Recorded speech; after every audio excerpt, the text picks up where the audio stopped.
Salut gang! Avec cette petite vidéo, on regarde l'alignement du guerrier 2. Donc, le guerrier 2, le pas est vraiment très grand. C'est au moins une des longueurs de nos jambes. On s'assure que le pied en arrière est placé parallèle à l'arrière du tapis. Ça se peut que les orteils soient un petit peu vers l'intérieur.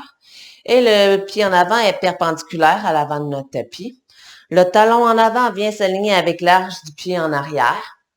On essaie peut-être d'avoir la cuisse environ parallèle au sol. Hein? C'est ce qu'on devrait avoir si on prend la bonne distance de pied. On active nos pieds, soulevant les orteils, déposant gros et petit. On s'assure que le genou en avant reste aligné avec le deuxième orteil et se retrouve pas mal au-dessus de la cheville. S'il est plus vers l'arrière, c'est pas si grave, à part qu'on travaille moins, mais on essaie qu'il ne soit pas passé nos orteils. D'accord? Souvent, je vois les gens qui veulent tasser le pied pour corriger la direction du genou. C'est pas vraiment le pied, c'est plutôt d'activation de la fesse de la jambe qui est en avant qui va nous permettre de diriger notre genou. On fait une rotation externe de la jambe qui est en avant. Donc, c'est comme si on essaie de tourner l'intérieur de la cuisse vers en haut. On vient squeezer avec la jambe qui est en arrière, activer la fesse qui est en arrière. On fait une traction entre nos deux jambes. Coccyx légèrement vers le sol, on aspire, on allonge, grand. Là encore, on check notre genou.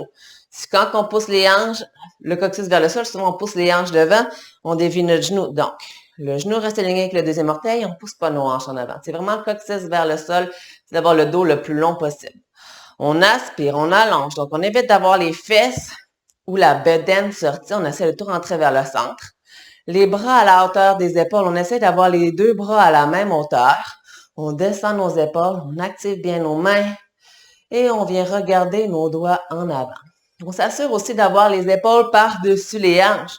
Souvent, on va se ramasser ici.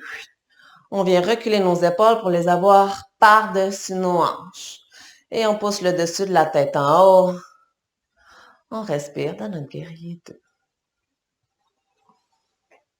Donc, là-dessus, ça vous fait plein de choses à pratiquer. On se revoit une prochaine fois.